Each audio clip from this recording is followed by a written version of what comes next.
মুখ্যমন্ত্ৰী হিমন্ত বিশ্ব শৰ্মাই ভেঞ্চাৰ শব্দটো উঠাই দিম বুলি কৈছিলে। তেওঁ মানে যিমান ভেঞ্চাৰ স্কুল আছে সকলো ভেঞ্চাৰ স্কুলক বোলে তেওঁ প্ৰাদেশিকৰণ কৰিব, কিন্তু আজিৰ তাৰিখলৈকে তেওঁ যি প্ৰতিশ্ৰুতি দিছিলে সেই প্ৰতিশ্ৰুতি ৰূপায়ণ নকৰিলে। আপোনালোকে নিশ্চয় দেখিছে যে দীৰ্ঘদিন ধৰি আজি ভেঞ্চাৰ যিবিলাক স্কুলৰ যিবিলাক শিক্ষক শিক্ষয়িত্ৰী তেওঁলোকে প্ৰতিবাদী কাৰ্যসূচী অব্যাহত ৰাখিছে। আপোনালোকে নিশ্চয় খবৰ লাভ কৰিছে যে তেওঁলোকৰ যিসকল সতীৰ্থ প্ৰায় 400-500 তেওঁলোকৰ সতীৰ্থ ইতিমধ্যে মৃত্যুমুখত পৰিছে। আপোনালোকে নিশ্চয় দেখিছিলে যে 2013 চনৰ পৰা 2022 বৰ্ষৰ ভিতৰত যথেষ্ট সংখ্যক অপ্ৰাদেশিকৃত বিদ্যালয় তেওঁলোকে চৰকাৰীকৰণ কৰিলে, গ্ৰাণ্ট কৰিলে, প্ৰাদেশিকৰণ কৰিলে, কিন্তু যথেষ্ট সংখ্যক আজিৰ দিনটোতো আচলতে বাদ পৰি থাকিলে। এইটো অত্যন্ত দুৰ্ভাগ্যজনক। তেওঁলোকৰ একেখিনি ভেঞ্চাৰ স্কুলৰ একাংশক তেওঁলোকে কল্যাণ কৰিলে, আন একাংশক তেওঁলোকে কল্যাণৰ পৰা বঞ্চিত কৰিলে। সেইটো আচলতে কোনো কাৰণতে মানি ল'ব নোৱাৰে। আপোনালোকে নিশ্চয় দেখিছে, মই সেই কথা পূৰ্বেও কৈছোঁ যে শিক্ষাগুৰু এজন আচলতে মমবাতিৰ নিচিনা। তেওঁলোকে নিজে জ্বলি জ্বলি আচলতে পোহৰ বিলায়, সেই কথাটো আমি সকলোৱে উপলব্ধি কৰা উচিত। আৰু 40-50 বছৰ ধৰি তেওঁলোকক শিক্ষাদান কৰিবলৈ দিয়াৰ পাছত তেওঁলোকৰ চাকৰিটো যদি নহয় তেতিয়া তেওঁলোকৰতো মৃত্যুমুখলৈ ঠেলি দিয়াই হ'ব।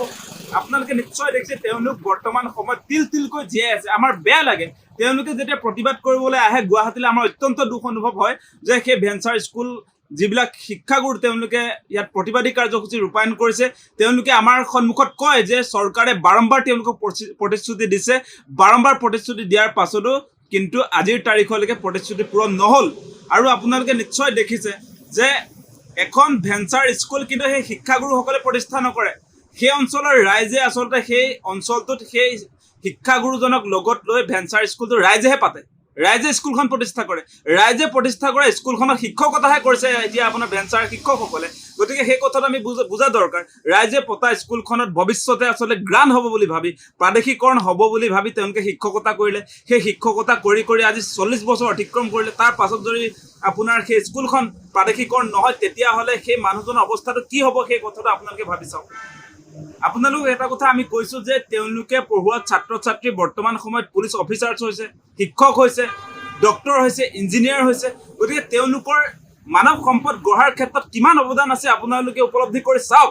গতিকে সেই মানুহবিলাক অন্যায় কৰা বন্ধ কৰক। অতি শীঘ্ৰে ভেঞ্চাৰ স্কুলৰ যিসকল আচলতে শিক্ষাগুৰু তেওঁলোকৰ লগত কথা পাতি তেওঁলোকৰ স্কুলসমূহ অতি শীঘ্ৰে প্ৰাদেশিকৰণৰ ব্যৱস্থা কৰক। সেই কথা আমি কৃষক মুক্তি সংগ্ৰাম সমিতিৰ তৰফৰ পৰা দাবী উত্থাপন কৰিলোঁ।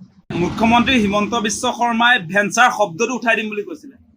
তেওঁ মানে যিমান ভেঞ্চাৰ স্কুল আছে সকলো ভেঞ্চাৰ স্কুলক বোলে তেওঁ প্ৰাদেশিকৰণ কৰিব, কিন্তু আজিৰ তাৰিখলৈকে তেওঁ যি প্ৰতিশ্ৰুতি দিছিলে সেই প্ৰতিশ্ৰুতি ৰূপায়ণ নকৰিলে। আপোনালোকে নিশ্চয় দেখিছে যে দীৰ্ঘদিন ধৰি আজি ভেঞ্চাৰ যিবিলাক স্কুলৰ যিবিলাক শিক্ষক শিক্ষয়িত্ৰী তেওঁলোকে প্ৰতিবাদী কাৰ্যসূচী অব্যাহত ৰাখিছে।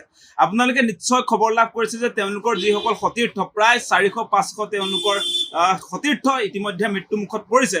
আপোনালোকে নিশ্চয় দেখিছিলে যে 2013 চনৰ পৰা 2022 বৰ্ষৰ ভিতৰত যথেষ্ট সংখ্যক অপ্ৰাদেশিকৃত বিদ্যালয় তেওঁলোকে চৰকাৰীকৰণ কৰিলে, গ্ৰাণ্ট কৰিলে, প্ৰাদেশিকৰণ কৰিলে, কিন্তু যথেষ্ট সংখ্যক আজিৰ দিনটোতো আচলতে বাদ পৰি থাকিলে। এইটো অত্যন্ত দুৰ্ভাগ্যজনক। তেওঁলোকৰ একেখিনি ভেঞ্চাৰ স্কুলৰ একাংশক তেওঁলোকে কল্যাণ কৰিলে, আন একাংশক তেওঁলোকে কল্যাণৰ পৰা বঞ্চিত কৰিলে। সেইটো আচলতে কোনো কাৰণতে মানি ল'ব নোৱাৰে। আপোনালোকে নিশ্চয় দেখিছে, মই সেই কথা পূৰ্বেও কৈছোঁ যে শিক্ষাগুৰু এজন আচলতে মমবাতিৰ নিচিনা। তেওঁলোকে নিজে জ্বলি জ্বলি আচলতে পোহৰ বিলায়, সেই কথাটো আমি সকলোৱে উপলব্ধি কৰা উচিত। আৰু 40-50 বছৰ ধৰি তেওঁলোকক শিক্ষাদান কৰিবলৈ দিয়াৰ পাছত তেওঁলোকৰ চাকৰিটো যদি নহয় তেতিয়া তেওঁলোকৰতো মৃত্যুমুখলৈ ঠেলি দিয়াই হ'ব। আপোনালোকে নিশ্চয় দেখিছে তেওঁলোক বৰ্তমান সময়ত তিল তিলকৈ জীয়াই আছে। আমাৰ বেয়া লাগে তেওঁলোকে যেতিয়া প্ৰতিবাদ কৰিবলৈ আহে গুৱাহাটীলৈ, আমাৰ অত্যন্ত দুখ অনুভৱ হয় যে সেই ভেঞ্চাৰ স্কুল যিবিলাক শিক্ষাগুৰু তেওঁলোকে ইয়াত প্ৰতিবাদী কাৰ্যসূচী ৰূপায়ণ কৰিছে। তেওঁলোকে আমাৰ সন্মুখত কয় যে চৰকাৰে বাৰম্বাৰ তেওঁলোকক প্ৰতিশ্ৰুতি দিছে, বাৰম্বাৰ প্ৰতিশ্ৰুতি দিয়াৰ পাছতো কিন্তু আজিৰ তাৰিখলৈকে প্ৰতিশ্ৰুতি পূৰণ নহ'ল। আৰু আপোনালোকে নিশ্চয় দেখিছে যে এখন ভেঞ্চাৰ স্কুল কিন্তু সেই শিক্ষাগুৰুসকলে প্ৰতিষ্ঠা নকৰে। সেই অঞ্চলৰ ৰাইজে আচলতে সেই অঞ্চলটোত সেই শিক্ষাগুৰুজনক লগত লৈ ভেঞ্চাৰ স্কুলটো ৰাইজেহে পাতে, ৰাইজে স্কুলখন প্ৰতিষ্ঠা কৰে। ৰাইজে প্ৰতিষ্ঠা কৰা স্কুলখনত শিক্ষকতাহে কৰিছে এতিয়া আপোনাৰ ভেঞ্চাৰ শিক্ষকসকলে। গতিকে সেই কথাটো আমি বুজা দৰকাৰ। ৰাইজে পতা স্কুলখনত ভৱিষ্যতে আচলতে গ্ৰাণ্ট হ'ব বুলি ভাবি, প্ৰাদেশিকৰণ হ'ব বুলি ভাবি তেওঁলোকে শিক্ষকতা কৰিলে। সেই শিক্ষকতা কৰি কৰি আজি 40 বছৰ অতিক্ৰম কৰিলে। তাৰ পাছত যদি আপোনাৰ সেই স্কুলখন প্ৰাদেশিকৰণ নহয় তেতিয়াহ'লে সেই মানুহজনৰ অৱস্থাটো কি হ'ব সেই কথাটো আপোনালোকে ভাবি চাওক।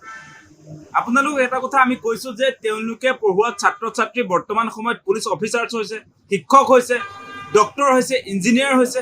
গতিকে তেওঁলোকৰ মানৱ সম্পদ গঢ়াৰ ক্ষেত্ৰত কিমান অৱদান আছে আপোনালোকে উপলব্ধি কৰি চাওক। গতিকে সেই মানুহবিলাক অন্যায় কৰা বন্ধ কৰক। অতি শীঘ্ৰে ভেঞ্চাৰ স্কুলৰ যিসকল আচলতে শিক্ষাগুৰু তেওঁলোকৰ লগত কথা পাতি তেওঁলোকৰ স্কুলসমূহ অতি শীঘ্ৰে প্ৰাদেশিকৰণৰ ব্যৱস্থা কৰক। সেই কথা আমি কৃষক মুক্তি সংগ্ৰাম সমিতিৰ তৰফৰ পৰা দাবী উত্থাপন কৰিলোঁ। যিকোনো খবৰৰ বাবে যোগাযোগ কৰক 7099017330 লগতে 7099017110 নম্বৰত।